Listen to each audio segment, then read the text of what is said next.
नाम को स्वीकार करे, ये चिंता न करे कि मुझे भगवान स्वीकार करेंगे कि नहीं। नाम को तुम स्वीकार, बड़ी खुली छूट है। प्रभु स्वीकार करेंगे कि नहीं, इसमें हमें विश्वास करना पड़ेगा महात्माओं का, हमें अनुभव की तरफ बढ़ना पड़ेगा। पता नहीं कितने दिनों में अनुभव होगा कि भगवान मुझे स्वीकार किए हैं कि नहीं। पर यह बात तो अभी आनंद दे रही है, हमारी स्वीकृति की बात है कि हम आज अभी इसी क्षण नाम भगवान को स्वीकार करते हैं, जो अक्षर रूप से आकृति धारण करके हमारी जिह्वा पर विराजमान है। नाम निरंतर रटने का प्रभाव हुआ कि पाप सब नष्ट हो गए। खास बात नहीं, पाप की प्रवृत्ति का नाश करके भगवत प्रेम प्रकाशित कर दिया। ये भक्तों को प्रतिक्षण सुरक्षित रखता है। अनुरंजनम, भक्तों के हृदय को आनंद प्रदान करता है ये भगवन नाम। ये और कोई नहीं है, अक्षरों की आकृति धारण किए हुए स्वयं भगवान की सामर्थ्य विराजमान है। ध्यान दीजिए, राधा कृष्ण हरि, ये और शब्द नहीं है, ये साक्षात प्रभु की अपार सामर्थ्य अक्षर की आकृति धारण करके आपकी जिह्वा पर आ गई है। इसमें यदि आपकी श्रद्धा हो गई तो आप सारी की सारी सामर्थ्य आपके हृदय में ये नाम जागृत कर देगा। उत्कर्ष प्रदान करने के लिए सदैव गरज रहा है भगवन नाम। आपको महामहिम पद में पहुंचाने के लिए समर्थ है नाम। प्रभु को अधीन करके आपके हृदय में प्रकाशित करने की सामर्थ्य एकमात्र नाम में विराजमान है। नाम में यदि कोई अनादर पूर्वक नाम उच्चारण करे तो उसका कल्याण हो जाता है। तुम अश्रद्धा पूर्वक बोले राधा राधा, यही आपका कल्याण कर देगा। इसमें श्रद्धा की आवश्यकता इस कोटि से नहीं है कि जैसे आग को छुओ तो श्रद्धा की आवश्यकता नहीं है, उसकी सामर्थ्य जला देना। दाहिका शक्ति आपको जला देगी। आप अश्रद्धा से छुओ, गुस्सा से छुओ, अपमान करने के लिए उसे छुओ तो भी वो आपको जला देगी, क्योंकि उसमें दाहिका शक्ति है। जहर में मारण शक्ति है। श्रद्धा से पियो, अश्रद्धा से जबरदस्ती कोई पिया दे तो भी मरी जाओगे, उसमें मारण शक्ति है। नाम में तारण शक्ति विराजमान है। अश्रद्धा से बोलोगे राधा राधा तो भी तार देगा नाम। ओहो, यदि अब भी समझ में नहीं आ रहा तो भगवान जाने तुम्हारी क्या गति होनी है। संकेत में, परिहास में, अनादर में, उपहास करने के लिए यदि नाम का उच्चारण कर लिया तो लिंग देह पर्यंत समस्त भयंकर पाप समूहों को समूल नष्ट कर देता है नाम। यदि प्रभु के नाम का निरंतर रटन शुरू कर दे तो हर स्थितियां आपके हृदय में आ जाएंगी। यदि आप कहें कि बहुत पापों का भार मैं एकत्रित कर चुका हूं, क्या प्रभु मेरे जैसे पापी का भी उद्धार कर देंगे? मैंने हिंसा की, चोरी की, पापाचरण किया, कभी बड़े बुजुर्गों की सेवा नहीं की, कभी गुरुजनों की आज्ञा में नहीं रहा, मनमानी आचरण करके अपने को नष्ट कर लिया। क्या अब भी उपाय है मेरे कल्याण के लिए? तू चाहे जितना बड़ा पाप करने वाला हो, तू चिंता मत कर, क्योंकि हमें चिंता नहीं करनी कि भगवान हमें स्वीकार करेंगे कि नहीं। उनकी तरफ से स्वीकृति की बात अब हमें नहीं देखनी, हमें अपनी तरफ स्वीकृति की देखनी है। क्या आपने नाम को स्वीकार किया कि नहीं? ये वो नाम है जिसकी जय मुनिगण कर रहे हैं, घोर पाप प्रवृत्तियों से निकाल करके महात्मा बना दिया। अनादर पूर्वक कोई यदि नाम ले तो भी उसका मंगल कर देता है नाम। जो महान कष्ट देने वाले, जलाने वाले हमारे पाप कर्म तैयार हैं हमको नष्ट करने के लिए, ये नाम उनको नष्ट कर देगा। नच नामाभाषः पापान्येव दग्ध्वा निवर्तते अपितु स्ववाच्ये भक्तिम च प्रकाश यतीत्याह। ये केवल कथन मात्र नहीं है। ये तो नाम की महिमा ऐसे गा रहे हैं, पता नहीं सत्य वस्तु है कि नहीं।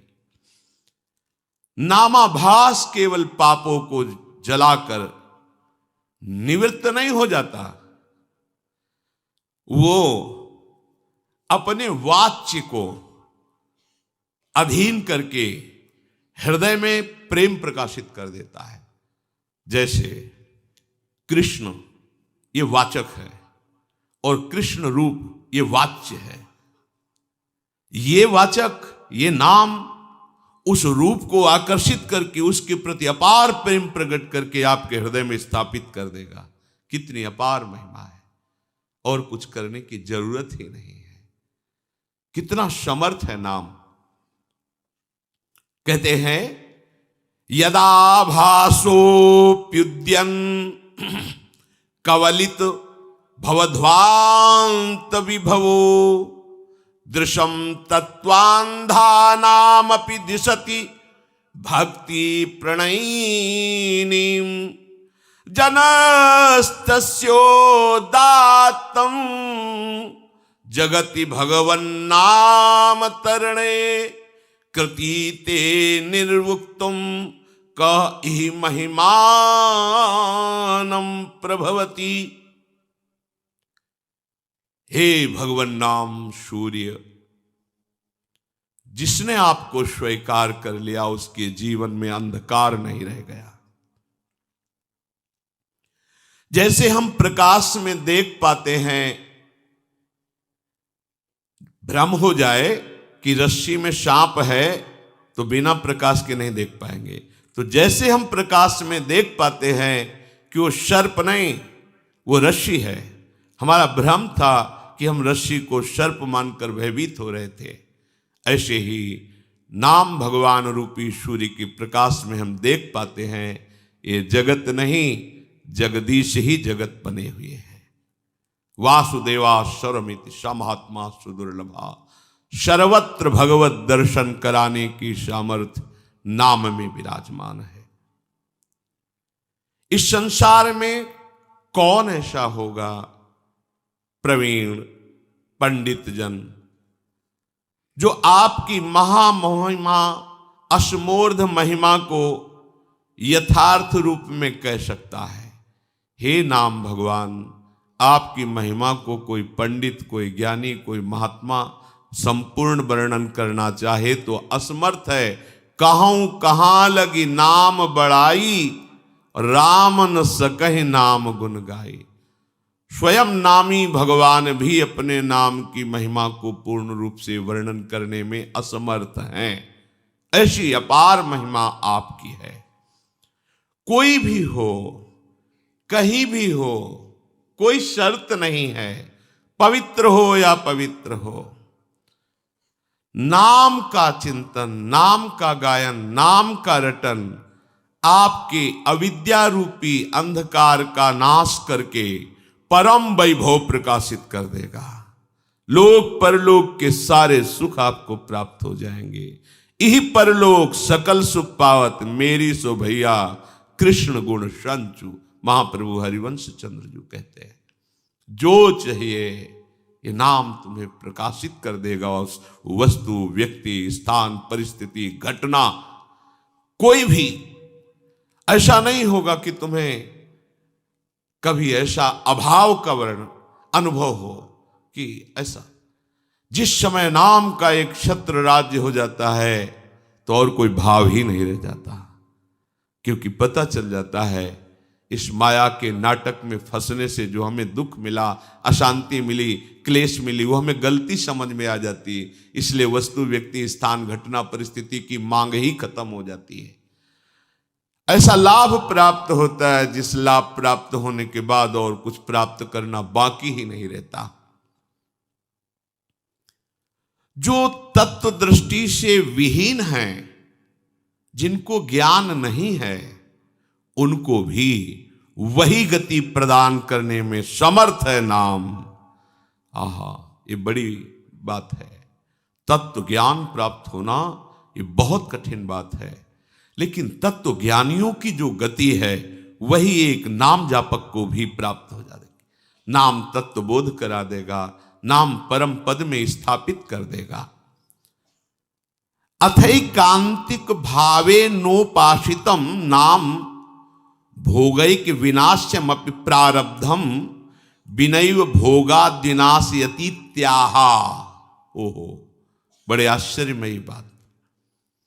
शास्त्रों में जहां हम महिमा देखते हैं साधनों की, सिद्धांतों की, वहां यह पाया जाता है कि जो आपसे अब कर्म बन रहे हैं भगवत शरणागत हो, उनको मानो भुने हुए चने में जैसे अंकुरण नहीं होता, ऐसे आपके नवीन कर्म आपको बांध नहीं पाएंगे, उनको निष्प्रभावित कर दिया जाता है भगवत शरणागति के प्रभाव से। पर जो शरीर की रचना हुई है कर्म भोग के लिए, ये सामर्थ्य नाम में विराजमान है कि उस आए हुए प्रारब्ध को भी नष्ट कर देता है। पर जो भगवत प्रेम मार्ग का उपासक होता है वो ऐसा नहीं चाहता, इसलिए उस शरीर के आए हुए प्रारब्धों को बहुत कम मात्रा में उनको भोग लेता है और भगवत कृपा से दिव्य देह प्राप्त करके भगवत सेवा में उपस्थित होता है। वो अपने भजन को इस नाशवान शरीर के सुरक्षित रखने के लिए खर्च नहीं करता, वो चतुर उपासक होता है। पर यदि चाहे तो कह रहे हैं अथैकांतिक भावे नोपाशितम नाम भोगैक विनाश्यमपि प्रारब्धम विनैव भोगाद्विनाशयति त्याहा। जहां ये वेद प्रमाण है कि बिना भोगे प्रारब्ध नष्ट नहीं होता, वहां ये कह रहे हैं, उदाहरण भी देखिए, विनैव भोगाद्विनाशयति त्याहा। यद्यपि शास्त्र का सिद्धांत है प्रारब्ध भोग के ही आपको शरीर के जो पूर्व कर्मों से रचित कर्म है उनको नष्ट करना होगा, पर यहां कह रहे हैं अथैकांतिक भावो नोपाशितम नाम भोगैक विनाश्यमपि प्रारब्धम। यदि निष्ठा पूर्वक नाम जप किया जाए, निष्ठा अन्य कोई साधन नहीं, आप अपना क्या दूसरों के भी प्रारब्ध को नष्ट कर सकते हैं, इतनी सामर्थ्य है। एक बार कबीरदास जी के शरणागत हुए दिग्विजयी पंडित गंगा स्नान करने जा रहे थे। उन्होंने देखा बड़ी भीड़ लगी हुई है और शोरगुल हो रहा है, तो उस भीड़ में कौतूहल वश गए, क्या है, क्या हुआ? तो उनका कि आदमी आत्महत्या करने जा रहा था गंगा जी में, हम लोगों ने जबरदस्ती से रोक रखा है। वो कमर में पत्थर बांधे हुए बिल्कुल कगार पे खड़ा हुआ था, लोगों ने पकड़ रखा था। हुआ, भाई आप ऐसा क्यों कर रहे हैं? आत्महत्या सबसे निंदनीय महापाप है, इसको बहुत भोगना पड़ता है। आप ऐसा न समझिए कि शरीर छूट जाएगा तो आप सुखी हो जाएंगे, बहुत दुर्गति भोगनी पड़ेगी। क्यों आत्महत्या करना चाहते हो? तो उनका, मेरे शरीर में गलित कुष्ठ तुम्हें दिखाई नहीं दे रहा, इसकी दुर्गंध से मैं ही इतना पीड़ित हूं। दर्द तो है ही, पर इतनी दुर्गंध है कि बस मृत्यु ही मुझे अच्छी लग रही है। कोई औषधि काम नहीं कर रही, कोई मेरे से बात नहीं करता, कोई मेरे नजदीक नहीं आना चाहता। बोलो मैं ऐसी जिंदगी कैसे धारण करूं? मैं खुद उब गया हूं इस जीवन से, पूरा शरीर सड़ रहा है, इतनी भारी दुर्गंध है, कोई नजदीक नहीं आता, कोई मुझे प्यार नहीं करता, कोई मेरी सेवा नहीं करता, कोई मेरे से बात नहीं। अब कैसे मैं जीऊं? देख लो, कर्म का फल देख लो। आप आज स्वस्थ हैं तो आप भजन छोड़कर मनमानी आचरण कर रहे हैं। कल जब ऐसे कर्म फल की स्थिति आएगी जो आप कर्म किए हैं कि आपसे कोई बात भी नहीं करेगा, आपके पास भी नहीं कोई बैठेगा, आप खुद जीना नहीं चाहेंगे, वो कर्म आपको इतना दंड देगा। इसलिए सावधान रहो। अवश्यमेव भोक्तव्यम कृतम कर्म शुभाशुभम। जो आपके शुभ अशुभ कर्म है वो आपको भोगने पड़ेंगे यदि सावधान नहीं रहे। उन्होंने कहा कि तुम भगवान नाम की महिमा को जानते नहीं हो। यदि नाम महिमा जानते तो तुम आत्महत्या करने के लिए न जाते। छोड़ो पत्थर, मैं जो कह रहा हूं मेरी बात मानो। कमर से रस्सी से मैं जो पत्थर बांधा था छोड़ दिया। बोले खड़े हो गंगा जी में और राम डुबकी लगाओ, राम डुबकी लगाओ। 3 बार बोले, एकदम खत्म। ये उनकी कोई सुकृत नहीं थे जिसके शरीर में गलित कुष्ठ था। एक तो ये महान विद्वान शास्त्रज्ञ, दूसरी बात गुरु कृपा पात्र, तीसरी बात नाम महिमा को समझ चुके थे कबीरदास जी के द्वारा। कबीरदास जी ने इन्हीं को परास्त किया था। ये दिग्विजयी पंडित थे, कोई इनके सामने टिकता नहीं था। सब शास्त्र की जिह्वा पे विराजमान थे। काशी के विद्वान घबरा गए कि अगर काशी को पराजित कर दिया तो बहुत बड़ी ये निंदा का विषय होगा, क्योंकि ज्ञान समुद्र काशी है। उन्होंने कहा इससे तो जीत पाना बड़ा कठिन, इसकी तो जिह्वा पे सरस्वती बैठी हुई है। उन्होंने कहा कि यदि हमारे यहाँ के सबसे बड़े पूज्य महापुरुष हैं कबीरदास जी, अगर वो हार गए तो पूरी काशी हार गई। तुम उनको परास्त करो जाकर। यहाँ किस किस से आप विद्वता पूर्वक वाक युद्ध करेंगे? एक से एक विद्वान है, सालों लग जाएगा। हम सब सहमति देते हैं कि आप कबीरदास जी को परास्त कर दे, मानो वाराणसी परास्त हो गई। ठीक है, कबीरदास जी के पास गए। उन्होंने कहा शास्त्रार्थ करना चाहते हैं? हमें शास्त्र कहाँ आता है।